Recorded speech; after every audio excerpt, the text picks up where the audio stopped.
ಯೆಹೋಶುವನ ಗ್ರಂಥದಿಂದ ವಾಚನ ಅಧ್ಯಾಯ 9. ಗಿಬ್ಯೋನ್ಯರಿಗೂ ಇಸ್ರಾಯೇಲರಿಗೂ ಆದ ಒಪ್ಪಂದ. ಜೋರ್ಡಾನ್ ಹೊಳೆಯ ಆಚೆ ಬೆಟ್ಟದ ಪ್ರದೇಶ, ಕಣಿವೆ ಪ್ರದೇಶ, ಲೆಬನೋನಿನ ಎದುರಿಗಿರುವ ಮಹಾಸಾಗರದ ತೀರ ಪ್ರದೇಶ, ಇವುಗಳಲ್ಲಿ ವಾಸವಾಗಿದ್ದ ಅಮೋರಿಯ, ಹಿತ್ತಿಯ, ಕಾನಾನ್, ಪೆರಿಸಿಯ, ಹಿವ್ವಿಯ, ಯಬೂಸಿಯ ರಾಜರು ನಡೆದ ಸಂಗತಿಯನ್ನು ಕೇಳಿದರು. ಯೆಹೋಶುವನಿಗೂ ಇಸ್ರಾಯೇಲರಿಗೂ ವಿರುದ್ಧ ಯುದ್ಧ ಮಾಡಬೇಕೆಂದು ಒಮ್ಮನಸ್ಸಿನಿಂದ ಕೂಡಿ ಬಂದರು. ಜೆರಿಕೋದವರನ್ನು ಮತ್ತು ಆಯಿ ಜನರನ್ನು ಯೆಹೋಶುವನು ಸಂಹರಿಸಿದ ಸುದ್ದಿ ಗಿಬ್ಯೋನಿನ ನಿವಾಸಿಗಳಿಗೆ ಮುಟ್ಟಿತು. ಅವರು ಒಂದು ಉಪಾಯವನ್ನು ಹೂಡಿದರು. ಅದೇನೆಂದರೆ, ಅವರು ತಮ್ಮ ಕತ್ತೆಗಳ ಮೇಲೆ ಹಳೆಯ ಗೋಣಿ ತಟ್ಟುಗಳನ್ನು ಹಾಕಿ ಅವುಗಳ ಮೇಲೆ ತೇಪೆ ಹಾಕಿದ ದ್ರಾಕ್ಷಾರಸದ ಹಳೆಯ ಬುದ್ದಲಿಗಳನ್ನು ಹೇರಿದರು. ಹರಿದು ಹೋಗಿದ್ದ ಹಳೆಯ ಕೆರೆಗಳನ್ನು ಮೆಟ್ಟಿಕೊಂಡರು. ಹಳೆಯ ಬಟ್ಟೆ ಬರೆಗಳನ್ನು ಹಾಕಿಕೊಂಡರು. ಒಣ ರೊಟ್ಟಿ ಚೂರುಗಳನ್ನು ಬುತ್ತಿಯಾಗಿ ಕಟ್ಟಿಕೊಂಡರು. ತಾವು ರಾಯಭಾರಿಗಳೆಂದು ಗಿಲ್ಗಾಲಿನಲ್ಲಿದ್ದ ಯೆಹೋಶುವನ ಪಾಳ್ಯಕ್ಕೆ ಬಂದರು. ಅವನಿಗೂ ಇಸ್ರಾಯೇಲರಿಗೂ, ನಾವು ದೂರ ದೇಶದಿಂದ ಬಂದವರು, ನೀವು ನಮ್ಮ ಸಂಗಡ ಒಂದು ಒಪ್ಪಂದ ಮಾಡಿಕೊಳ್ಳಿ ಎಂದು ಕೇಳಿಕೊಂಡರು. ಆಗ ಇಸ್ರಾಯೇಲರು ಹಿವ್ವಿಯರಾದ ಅವರಿಗೆ, ಬಹುಶಃ ನೀವು ನಮ್ಮ ನಾಡಿನ ನಿವಾಸಿಗಳೇ ಆಗಿರಬಹುದು, ಆದುದರಿಂದ ನಾವು ನಿಮ್ಮ ಸಂಗಡ ಒಪ್ಪಂದ ಮಾಡಿಕೊಳ್ಳುವುದು ಹೇಗೆ ಎಂದು ಉತ್ತರಿಸಿದರು. ಅವರು ಯೆಹೋಶುವನಿಗೆ, ನಾವು ನಿಮ್ಮ ಸೇವಕರು ಎಂದರು. ನೀವು ಯಾರು, ಎಲ್ಲಿಯವರು ಎಂದು ಆತ ವಿಚಾರಿಸಲು ಅವರು, ನಿಮ್ಮ ಸೇವಕರಾದ ನಾವು ನಿಮ್ಮ ದೇವರಾದ ಸರ್ವೇಶ್ವರನ ನಾಮ ಮಹತ್ತನ್ನು ಕೇಳಿ ಬಹುದೂರ ದೇಶದಿಂದ ಬಂದಿದ್ದೇವೆ. ಆ ನಿಮ್ಮ ದೇವರು ಈಜಿಪ್ಟಿನಲ್ಲಿ ನಡೆಸಿದ ಮಹತ್ ಕಾರ್ಯಗಳ ಸುದ್ದಿಯನ್ನು ನಮ್ಮ ಹಿರಿಯರು ದೇಶ ನಿವಾಸಿಗಳು ಕೇಳಿದ್ದಾರೆ. ಹೆಷ್ಬೋನಿನ ಅರಸ ಸೀಹೋನ್ ಮತ್ತು ಅಷ್ಟರೋತಿನಲ್ಲಿ ವಾಸವಾಗಿದ್ದ ಬಾಷಾನಿನ ಅರಸ ಓಗ್ ಎಂಬ ಆ ಇಬ್ಬರು ಅಮೋರಿಯರಿಗೆ ಆ ದೇವರು ಮಾಡಿದ್ದೆಲ್ಲವನ್ನು ಕೇಳಿದ್ದಾರೆ.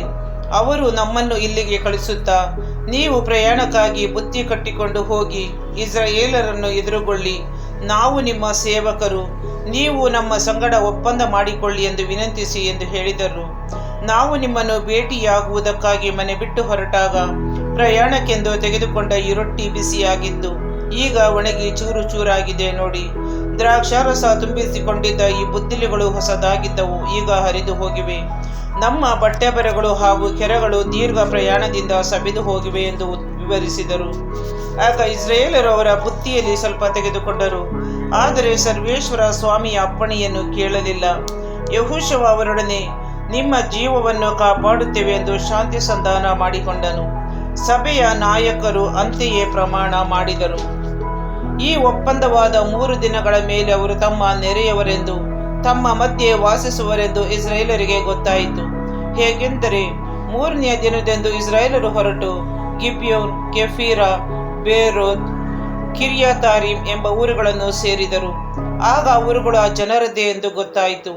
ಸಭೆಯ ನಾಯಕರು ಇಸ್ರಾಯೇಲ್ ದೇವರಾದ ಸರ್ವೇಶ್ವರನ ಹೆಸರಿನಲ್ಲಿ ಆ ಜನರಿಗೆ ಪ್ರಮಾಣ ಮಾಡಿದ್ದರಿಂದ ಇಸ್ರಾಯೇಲರು ಅವರನ್ನು ಕೊಲ್ಲಲಿಲ್ಲ. ಆದರೆ ಸಭಿಕರೆಲ್ಲರೂ ತಮ್ಮ ನಾಯಕನಿಗೆ ವಿರುದ್ಧ ಗುಣಗುಟ್ಟಿದರು. ಆಗ ನಾಯಕರೆಲ್ಲರೂ ಸಭೆಯ ಎಲ್ಲ ಸದಸ್ಯರಿಗೆ, ನಾವು ಇಸ್ರಾಯೇಲ್ ದೇವರಾದ ಸರ್ವೇಶ್ವರನ ಹೆಸರಿನಲ್ಲಿ ಅವರಿಗೆ ಪ್ರಮಾಣ ಮಾಡಿದ್ದರಿಂದ ಅವರನ್ನು ಮುಟ್ಟಲಾಗದು. ನಾವು ಇಟ್ಟ ಆಣೆಯ ನಿಮಿತ್ತ ದೇವರ ಕೋಪ ನಮ್ಮ ಮೇಲೆ ಬಾರದಂತೆ ಅವರನ್ನು ಜೀವದಿಂದ ಉಳಿಸಬೇಕು. ನಾವು ಹೀಗೆ ಮಾಡೋಣ, ಅವರನ್ನು ಬದುಕಲು ಬಿಟ್ಟುಬಿಡಿ. ಆದರೆ ನಮ್ಮ ಜನರಿಗೆ ಅವರು ಕಟ್ಟಿಗೆ ಕಡಿಯುವವರು, ನೀರು ತರುವವರು ಆಗಿರಲಿ ಎಂದು ಹೇಳಿದರು. ನಾಯಕನ ಮಾತಿನಂತೆಯೇ ಆಯಿತು. ಯೆಹೋಶುವನು ಗಿಬ್ಯೋನ್ಯರನ್ನು ಕರೆಸಿ, ನೀವು ನಮ್ಮ ನಡುವೆ ವಾಸಿಸುವವರಾಗಿದ್ದರೂ ಬಹು ದೂರದವರೆಂದು ಹೇಳಿ ನಮ್ಮನ್ನು ವಂಚಿಸಿದ್ದೇಕೆ? ಇದರಿಂದಾಗಿ ನೀವು ಶಾಪಗ್ರಸ್ತರು. ನೀವು ಯಾವಾಗಲೂ ಉಳಿಗದವರಾಗಿದ್ದು ನನ್ನ ದೇವರ ಮಂದಿರಕ್ಕೆ ಕಟ್ಟಿಗೆ ಕಡಿಯುವವರು, ನೀರು ತರುವವರು ಆಗಿರಬೇಕು ಎಂದನು. ಅವರು ಯೆಹೋಶುವನಿಗೆ, ನಿಮ್ಮ ದೇವರಾದ ಸರ್ವೇಶ್ವರ ತಮ್ಮ ದಾಸ ಮೋಶೆಗೆ, ನಾನು ನಿಮಗೆ ಈ ದೇಶವನ್ನೆಲ್ಲ ಕೊಡುವಾಗ ನೀವು ಇದರ ನಿವಾಸಿಗಳನ್ನೆಲ್ಲ ಸಂಹರಿಸಬೇಕು ಎಂದು ಆಜ್ಞಾಪಿಸಿದ್ದಾರೆಂದು ಕೇಳಿ ನಮ್ಮ ಪ್ರಾಣ ತೆಗೆಯುವಿರೆಂದು ಹೆದರಿ ಹೀಗೆ ಮಾಡಿದೆವು.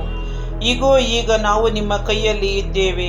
ನಿಮಗೆ ಯಾವುದು ಒಳ್ಳೆಯದು, ನ್ಯಾಯವಾದುದು ಎಂದು ತೋರುತ್ತದೋ ಅದರಂತೆ ನಮಗೆ ಮಾಡಿ ಎಂದು ಉತ್ತರ ಕೊಟ್ಟರು. ಯೆಹೋಶುವನು ತಾನು ಮೊದಲೇ ಹೇಳಿದಂತೆ ಮಾಡಿದನು.